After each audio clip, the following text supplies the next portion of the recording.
À Parlons de nous, Pont-Neuf, nous recevons cette semaine Madame Anaïs Jardon, directrice du centre vacances Lac-Simon. Alors, bonjour tout le monde, mon nom est Anaïs Jardon, je suis donc directrice du centre vacances Lac-Simon, en poste depuis septembre 2020. Donc, le centre vacances Lac-Simon, c'est quoi? Il s'agit d'une organisation sans but lucratif, une entreprise d'économie sociale. Elle est située à Saint-Léonard de Port-Neuf, plus précisément voisine de la plage Eau-Claire, qui est la plage municipale que la majorité des gens connaissent dans la MRC. Donc, nous, il s'agit d'une organisation voisine qui est située également aux abords du lac. Donc, comme je disais, c'est une organisation à but non lucratif qui a pour mission, oui, de rentabiliser ses activités et son site, mais également de faire vivre une mission sociale.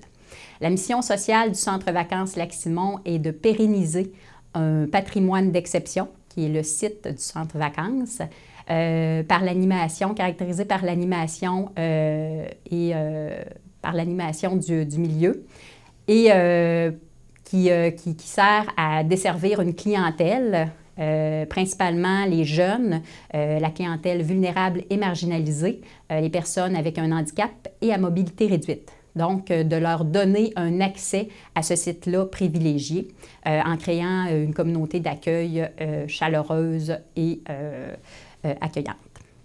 Bon, je me répète. Donc, le centre vacances Lac-Simon est issu d'une longue histoire. Donc, il a été mis en place à l'époque, en 1924, par des religieux de la Saint-Vincent-de-Paul.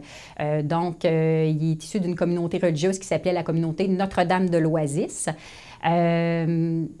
Cette communauté-là avait également la même mission sociale, qui était de pérenniser ce site naturel-là d'exception, puis d'en faire profiter aux clientèles, aux jeunes provenant de clientèles marginalisées puis défavorisées. C'était principalement des jeunes provenant des patros de la région de Québec, étant donné que les religieux de Saint-Vincent-de-Paul étaient également propriétaires des patros.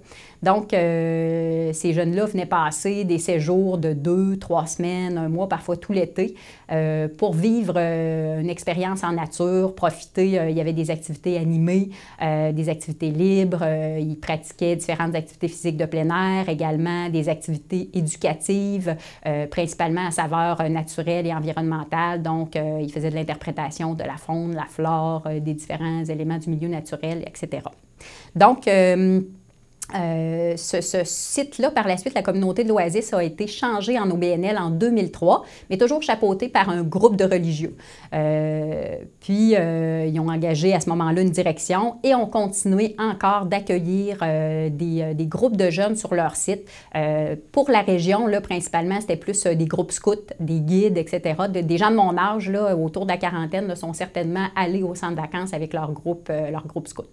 Donc, encore une fois, les jeunes passaient des cours long séjour sur place. On a également une cafétéria, donc avait le service de restauration et ils vivaient des séjours en nature.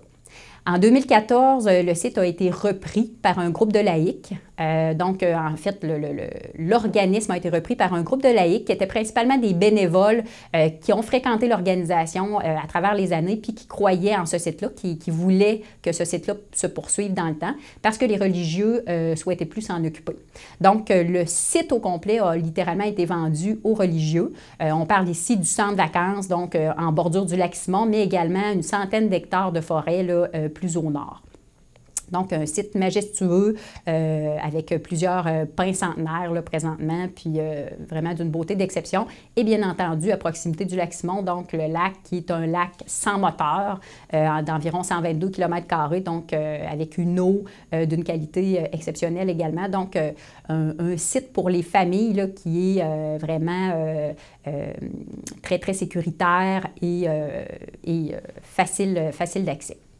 Donc, il y a plusieurs directions. Bien, il y a quelques directions qui se sont chevauchées là, à travers les années. Moi, j'ai été engagée en 2020, en pleine pandémie.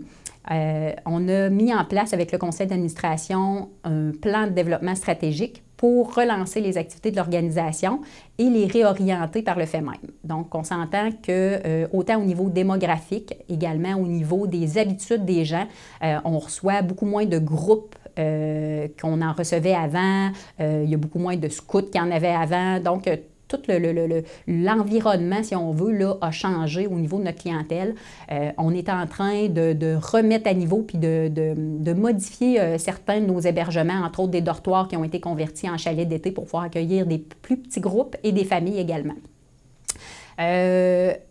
En parlant de ça, dans le fond, je vais passer à nos activités, qu'est-ce qu'on offre comme service. Donc, le centre de vacances, au-delà d'être une organisation qui a une mission sociale, on a aussi un volet villégiature. Donc, c'est le volet lucratif de notre site, donc qui sert également à faire vivre notre mission et qui rejoint davantage la population en général. On a donc plusieurs types d'hébergements. On a 9 chalets locatifs qui peuvent accueillir entre 4 et 15 personnes. On a près de 50 terrains de camping, soit situés en bordure du lac ou en milieu boisé. On a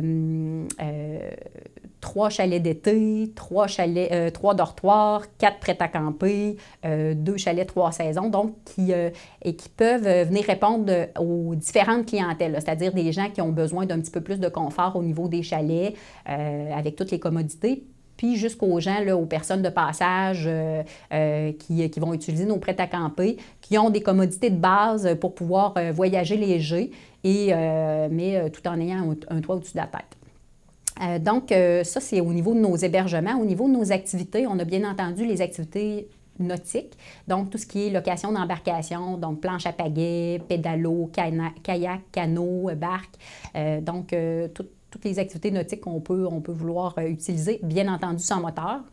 Et bien sûr, la baignade, là, tout ça se déroule autour du lac. Et on a également un réseau de sentiers pédestres qui sont en train d'être développés là, à l'année, donc des sentiers récréatifs à l'année. Donc en été, automne et printemps, on parle de randonnée pédestre. Et à l'hiver, on a également sentiers de ski de fond, raquettes et marche hivernale.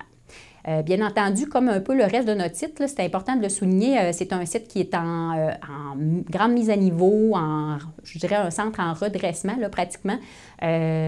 C'est comme plusieurs centres comme le nôtre au Québec, là, même des sites de centres de vacances, de camps de vacances. On a plusieurs bâtiments là, qui datent de plusieurs dizaines d'années. Donc, beaucoup de mise à niveau à faire, beaucoup d'investissements à mettre sur le site. Donc, on est dans ça avec notre planification, bien entendu, puis on est accompagné de plusieurs partenaires.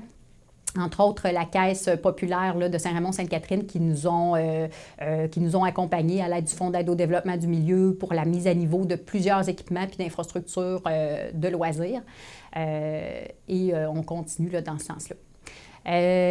Pour l'été, on est en train de développer une offre d'activités animées qu'on remet sur pied. Cet été, probablement que le tir à l'arc et une activité rando-canot explo, donc qui jumelle la pratique du canot, de la randonnée pédestre et l'interprétation de la nature, là, va être offerte au groupe, donc sur réservation.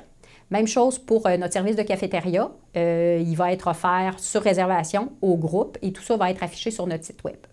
En gros, donc les activités sont davantage libres.